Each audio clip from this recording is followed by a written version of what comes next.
各位，最近北京爆咗一單大鑊嘢喎，千祈唔好睇少呢單新聞喎，事關食品嘅安全啊！大家諗下，我哋平時一唔小心，隨時咧會食到來歷不明嘅急凍貨啊、雪藏加工食材呢啲咁嘅嘢，呢啲咁嘅原材料究竟喺邊度嚟嘅咧？放咗幾耐咧？普通人咧根本就冇辦法查證。今次出事嘅就係紅遍大陸嘅全網嘅網紅。佢叫鵝腿阿姨陳秀鳳啊，其實佢真正走紅嘅係2023年嘅冬天，當時咧北大、清華、人大3間名校嘅學生咧，經常喺晚黑捱夜去到門口排隊搶住嚟買佢呢啲咁嘅燒鵝髀嘅喎，嗰個場面啊，真係十分之熱鬧啊！呢啲咁嘅畫面咧喺抖音上面咧，一下子就鋪天蓋地咁傳開嚟啦，咁樣咧就搞到好多學生咧都覺得喺個咁嘅寒冬嘅夜晚入面咧，可以買到熱辣辣嘅燒鵝髀喎，咁樣咧個心就肯定係十分之溫暖噶啦，係咪先？久而久之咧，大家都對佢呢個咁嘅燒鵝髀阿姨十分之信任咯，就連附近嘅中國人民大學啊，佢嘅食堂咧都為咗留住呢啲學生，專門研發同款嘅燒鵝髀，其實咧就係為咗同呢個阿姨嘅呢個咁嘅小攤啊競爭啊。你諗下，咁大間食堂要同佢呢個擺地攤嘅係嘛去競爭，咁樣咧足以就可以見到當時呢個咁嘅阿姨佢嘅人氣有幾高啦，係咪？咁樣咧紅咗之後咧，就有好多呢啲咁嘅商業機構主動咁上門去揾呢個阿姨喎。呢啲咁嘅經紀公司咧，想簽佢直播帶貨喎，亦都有人想同佢合作開班教學，教人哋呢啲咁嘅燒鵝髀嘅教程。不過當時佢咧對住個鏡頭講，自己淨係想做啲咁嘅安穩嘅小生意，唔想承受咁大嘅流量壓力。咁佢呢個表態咧，亦都博到唔少大陸嘅網友嘅同情喎。所以咧，進一步咁加固咗佢呢個老實草根嘅人設。之後北大仲邀請佢入校園，分享佢自己北漂打拼嘅創業經歷喎，當作係勵志嘅榜樣，鼓勵年輕人奮鬥。大家都知，分享創業故事本嚟就係勵志嘅宣傳，目的就係鼓勵年輕人奮鬥。而家網上咧就有好多嗰啲後生仔，日日都講躺平，唔想奮鬥，唔想俾割韭菜喎。所以咧，大陸咧成日都會打造一啲咁樣嘅網紅草根出嚟做榜樣咯。好似之前嗰個咩雞扒哥啊，同埋嗰個咁嘅咩順德嘅莫氏雞煲啊，全國咧都有好多嗰啲咁嘅人啊，專程走去打卡，走去食雞嘅喎，甚至有人喺上海坐飛機去到嗰個廣東嘅嗰個順德嗰度食嗰啲雞喎。講真啦，如果係我啊，絕對就唔會為咗食一餐雞走咁遠啦，係咪先？食咗曉飛咩？其實咧，打造呢啲網紅嘅目的咧都好簡單嘅。實際咧就係話俾班後生嘅知，嗱，一班50、60歲嘅草根普通人都仲喺度拼搏喎，仲可以創業成功喎，更何況10幾20歲嘅年輕人，其實就係想帶動社會嘅風氣，等大陸啲年輕人積極奮鬥，唔好日日躺平咯。咁呢單嘢嘅主角咧就係呢位，佢個名叫做陳秀鳳，佢咧今年大概50幾，差唔多60歲咯。10幾年前咧，佢同佢老公喺江蘇就遠赴北京去謀生咯。早期咧喺工地嗰度幫啲泥水佬煮過飯啊，打掃過衛生啊，又做過各種各樣嘅嗰啲臨時工啦，賣過生果啦。後期咧先至買燒鵝髀嘅。其實咧早幾年已經陸續有一小部分學生發現買到佢呢個阿姨嗰啲咁嘅燒鵝髀切開之後咧，發現入面嘅肉咧，嗰啲肉汁出現淺綠色嘅斑塊。當時咧，嗰啲學生都懷疑佢嗰啲肉質已經係變質發霉噶啦。而且當時咧就有嗰啲咁嘅同學啊，喺個團購群入面啊，好婉轉咁提出疑問，問呢個阿姨點解會咁噶？咁但係咧，呢個阿姨一家人咧死口咬住回應佢哋話，呢啲咧係用大葱葉嚟榨汁，榨完汁咧就攞嚟醃製呢啲咁嘅燒鵝髀嘅喎，純粹係健康食品嚟嘅喎，對身體冇害嘅喎。咁樣咧，呢啲學生出於對佢哋嘅信任咧，當時就接受咗呢個解釋啦，而且咧仲主動幫新嘅顧客解釋喎。最後咧不了了之學生又冇追究啦。不過咧後嚟咧嗰啲食品嘅安全專業人士咧事後就分析，呢啲蔬菜嘅汁如果醃製，只會均勻上色，唔會出現一塊一塊嘅暗綠色斑塊嘅。更大嘅可能性咧係冷凍肉儲存不當，產生霉菌，存在嚴重嘅食品安全隱患。呢件事亦都成為後續大家質疑嘅關鍵點。各位，你哋要知道新鮮嘅鵝髀同工業嘅冷凍鴨髀，佢哋嘅成本係差天動地嘅。巨大嘅批發量攞貨，一隻冷凍嘅鴨腿成本先至蚊幾2蚊都未到，但係呢個阿姨佢對外團購嘅售價竟然賣到16蚊人民幣一隻。大家自己計下條數，成本1、2蚊，2蚊都唔到，買16蚊，扣晒水電、人工、煤氣，係嘛？我俾你乜都扣晒咯，你一隻燒鵝髀都已經係淨賺10蚊雞以上啦。呢個利潤係咪誇張到有啲離譜啊？係咪先啊？而呢個阿姨佢主要嘅嗰啲客源咧，一開始就係清華、北大附近嘅嗰啲大學生咯。而且咧呢個阿姨咧佢好識做生意嘅，即係好識搞埋嗰啲咁嘅小聰明啊。佢係專門喺微信團購群嗰度印埋嗰啲咁嘅宣傳片即係嗰啲咁嘅卡仔咯，宣傳卡仔咯，將佢嗰個群嘅二維碼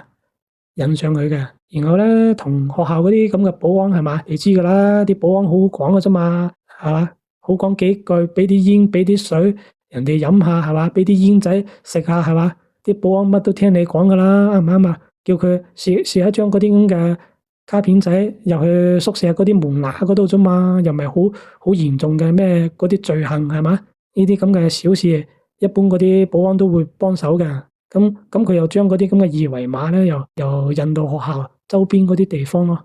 採用嗰個咁嘅提前接龍預售嘅嗰啲模式嚟接單喎。即係嗰啲嘅嗰啲咁嘅學生咧入咗群之後咧就嗱，比如我聽日要食咩？食燒鵝髀要幾隻啊？嗰晚佢就訂好噶咯，或者嗰朝佢就喺個群度發好噶咯，發好佢先至幫你送過去噶，佢係咁噶。聽講佢呢個咁嘅單一個團購嘅落單嗰個接龍記錄就超過幾千次啦，嗰個訂單量十分之龐大啊！咁啲學生見到16蚊一隻所謂嘅燒鵝髀係嘛，咁肯定覺得抵食噶啦，係嘛？16蚊一隻燒鵝髀，去邊度揾啊？咁就個個都掃碼入群落單噶啦。不過咧，其實佢呢啲大學生咧有一小部分咧一早就已經係知道。佢個阿姨買嘅嗰啲係其實就係冷凍嘅鴨腿，根本就唔係燒鵝髀，只不過出於人情，即係成日都喺佢嗰度買係嘛，即係大家都咁熟啦係嘛，就唔好意思督破你嘅啫。所以咧，嗰啲學生咧，就算知道，都只不過當佢係街邊嗰啲小食，好似我哋平時食嗰啲蘿蔔牛雜咁啦，係嘛，有陣時食下咁冇咩嘅，又唔會有咩大問題嘅，所以咧就一直冇追究佢咯。甚至咧早年咧已經有博主咧喺網上咧對呢個鵝腿阿姨咧提出過質疑，話佢買呢啲唔係燒鵝髀，只不過係燒鴨髀啫。不過咧後嚟咧就有一部分嘅學生同埋網友走出嚟反駁呢個咁嘅博主咯，話佢不近人情話佢喺度係嘛，反正咧就喺度話佢咯。跟住咧冇辦法，呢個博主就都算啦，係嘛，得罪唔起你係嘛，咁多人幫你。屌你仲話燒鵝髀係嘛，冇計啦，個個都幫你係嘛。咁後嚟咧，真正呢鑊嘢爆嘅時候咧，係喺今年嘅6月份係因為點解爆咧？因為咧呢位阿姨咧佢貪心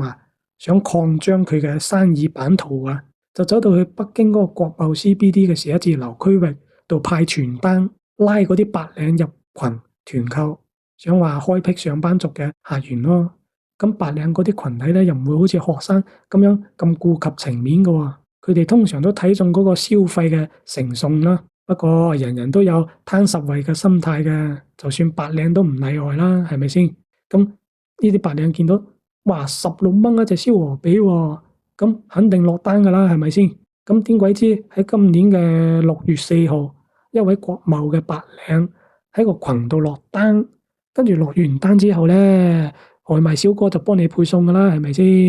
咁點解知個外賣小哥配送到去咁我唔知佢可能覺得個白領係靚女啊，定係咩啦，係嘛？定係對佢有好感啦，就同佢講話：你呢啲唔係燒鵝髀嚟㗎，只不過係經過調味嘅加工急凍燒鴨髀嚟嘅咋。咁呢個白領聽到係嘛？咁肯定係開始都有啲質疑嘅，畢竟咁多人都相信佢喎，係咪先？不過咧，後嚟自己都係親自試食咯，攞把刀啊切開咗嗰啲肉啊。然後咧就對比嗰啲肉質嘅紋路同埋味道，最後咧100%確認根本就唔係燒鵝髀，完完全全就係燒鴨髀。於是咧呢個白領直接就喺個團購群入面同呢個阿姨對質，當眾拆穿佢呢個騙局。咁雙方咧就喺度有拗撬咯。跟住咧去到6月9號嘅嗰晚，呢個阿姨先至主動喺微信群度發公告，坦誠自己10幾年嚟一直都係賣鴨腿，鵝腿阿姨咧，只不過係一個招牌嚟嘅啫。而呢個招牌咧，自己一直冇改過，所以可能對大家造成誤會嘅啫。但係自己一直賣嘅就係鴨腿，跟住咧仲暗示呢位白領係刻意針對佢自己，先至導致生意受損。同時咧，佢亦都宣布目前就停業啦，等候有關部門嘅調查啦。幾時開門嘅話咧，就再發通知啦。之後咧，呢位阿姨佢嘅微信賬號咧就因為涉嫌相關呢啲糾紛，就俾平台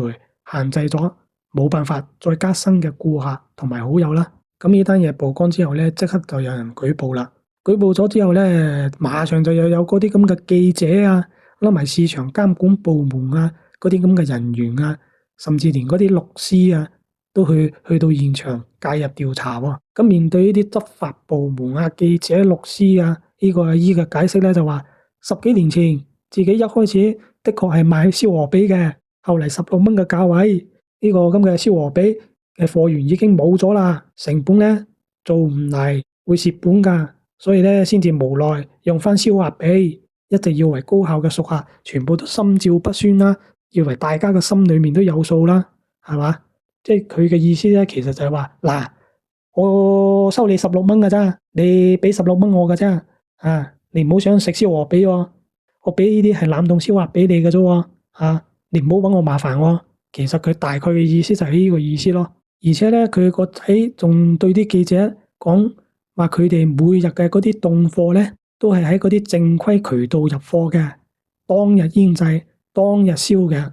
唔係市面現成嘅嗰啲預製品。只不過原材料咧係工業嘅冷凍鴨腿，後期咧係自己手工調味嘅。但係呢番解釋咧，完全就安撫唔到呢班咁嘅網友嘅顧慮喎。大家應該都好清楚餐飲行業嘅規則，冇幾多間餐廳會日日零散入凍貨嘅，全部基本上都係一次性大批量入貨嘅。呢啲咁嘅冷凍肉啊，講真一句，都唔知佢擺喺個冰箱入面放咗幾耐啦，係咪先？可能放咗幾個月，甚至唔止幾個月都有啊！呢啲咁嘅事情咧，一啲都唔出奇噶。咁樣大批量長期醃製嘅冷凍肉，同埋呢啲咁嘅醬汁添加劑，會唔會超標咧？呢啲肉類儲存嘅條件又合唔合規咧？再加埋之前嗰啲肉質發綠嘅嗰啲食品安全爭議，成件事先至徹底鬧到咁大鑊咯。好多網友直接拆穿佢哋，仲有好多網友咧直接就喺網上拆穿呢個阿姨佢嗰個邏輯嘅漏洞。佢哋話市面一隻正經嘅燒鵝髀零售價最少都要35到45蚊嘅人民幣啦，係咪先？咁你16蚊有乜可能賣到燒鵝髀咧？小學生都識計呢條數啦，係嘛？根本就冇可能。所以咧就話佢其實一開始佢都唔係賣燒鵝髀嘅，因為16蚊根本就冇可能做得到。所以咧就話佢根本就係利用呢個送色差，用蚊幾唔到2蚊嘅成本嗰個冷凍鴨腿冒充高價嘅燒鵝髀嚟謀取暴利。以前北大仲捧過佢，邀請過佢分享草根嘅奮鬥勵志創業故事，話佢咧由底層一步一步打拼起身。而家嗱，真相曝光咗之後啦，北大亦都靜雞雞咁刪除咗佢之前當初嗰個宣傳嘅推文喎。當年嘅嗰個勵志人設咧，而家就徹底崩盤啦。講到底，其實根本就唔係踏實奮鬥，而係完全係靠掛羊頭賣狗肉，賣嗰啲咁嘅廉價凍貨，欺騙呢啲消費者賺錢。佢可以喺北京呢個頂級學區商業旺地瞞天過海10幾年，背後咧絕對唔簡單㗎，多多少少都會有啲關係㗎。而且咧，佢喺附近嗰個城中村咧，仲租咗一棟嗰啲咁嘅屋，嗰個咁嘅屋咧就開咗間餐廳㗎。佢對外咧就話係租咗人哋一個廚房嚟，可能放嗰啲嘅燒鵝髀啩，或者係燒嗰啲嘅燒鵝髀啩。咁事實咧，嗰間餐廳根本就係冇人去㗎，平時基本上冇，即係拍烏蠅咁㗎，都冇咩人去消費㗎。其實嗰間餐廳就係佢嘅咧，因為佢量太大啦嘛。你諗下，佢附近嗰度咁多呢啲高校、呢啲大學、呢啲大學生係嘛，數以萬計、十萬計㗎喎，而且再加上又有咁多社會人士係嘛，咁啲銷量肯定好大㗎嘛。咁你冇可能周街咁係嘛，喺間屋嗰度日日攞出呢啲凍貨嚟㗎嘛，俾人哋睇到好易俾人哋發現㗎嘛。咁所以佢就開呢間咁嘅餐廳仔，應該攞嚟，我諗佢係咪攞嚟用嚟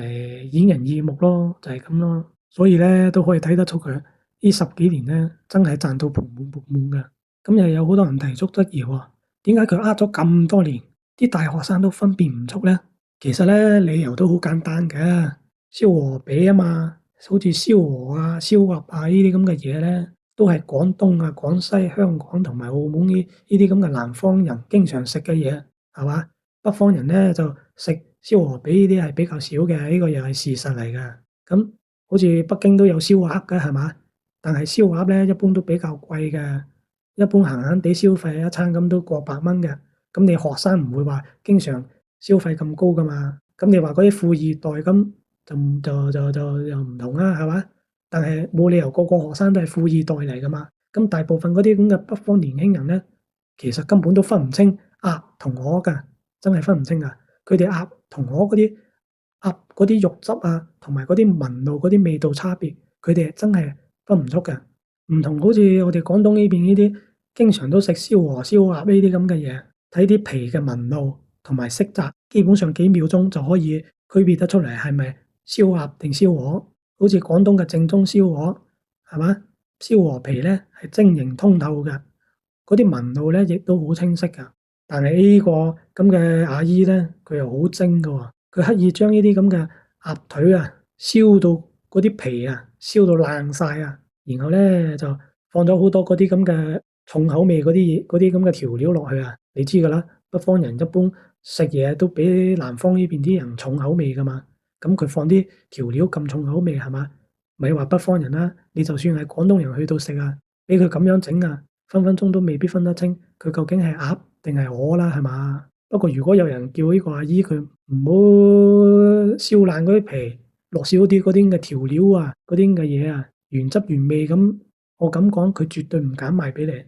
咁而家嗰啲消費者咧，就全部都企硬表態，佢哋話顧客咧就冇義務同你心照不宣嘅，冇義務幫你兜底㗎。你對外宣傳係鵝腿，收鵝腿嘅價格就必須要俾人哋鵝腿，唔可以用貨源斷咗啦，成本唔夠啊，攞呢啲咁嘅理由嚟呃人哋。好多之前長期幫襯嘅嗰啲學生咧，事後咧都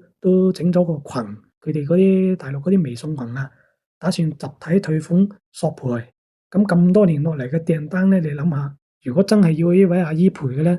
我諗佢要傾家蕩產喎，真係。咁佢個仔見到呢鑊嘢搞到咁大啦，係嘛？咁佢就走出嚟講咧，嗱，其實我哋嘅利潤好低㗎咋，一隻淨係賺幾蚊雞㗎咋。我前面都講咗啦，你攞貨先至蚊幾唔到2蚊，你計埋嗰啲水電人工係嘛，所有計埋你都賺可以10蚊一隻以上嘅。咁你話你賺幾蚊雞？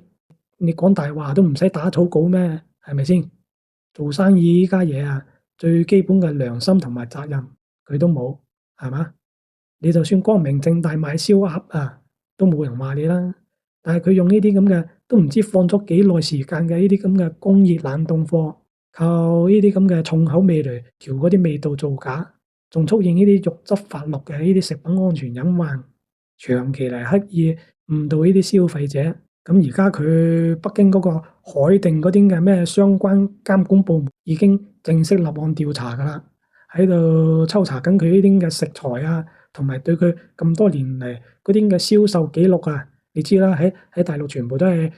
電子支付㗎啫嘛，係嘛？喺手機上面俾個嗰啲錢全部都查得到㗎嘛，係嘛？你幾時埋單嘅，幾時俾嘅錢，幾時買嘅，分分鐘都可以調查出嚟啦。係咪先？你講唔到大話㗎嘛呢啲嘢。之後咧，又喺大陸有好多呢啲嘅律師咧，專門發呢啲視頻出嚟，講佢個鵝腿阿姨嘅，話呢個阿姨咧長期以呢啲咁嘅鴨嚟冒充呢啲鵝嚟售賣，實際就已經構成呢個消費欺詐。如果咁多年嚟累計嘅金額超過20萬，就有可能觸犯刑法，構成售賣劣質產品罪啊！唔單單淨只係簡單嘅罰款賠償咁簡單啊，分分鐘都要入去坐監啊！呢種做法咧，真係典型嘅黑心商家啊！好啦嗱，各位呢期又咁上下啦，講到呢度啦。如果你覺得我講得唔錯嘅咧，想要支持我就 follow 我啦。我哋下期再見。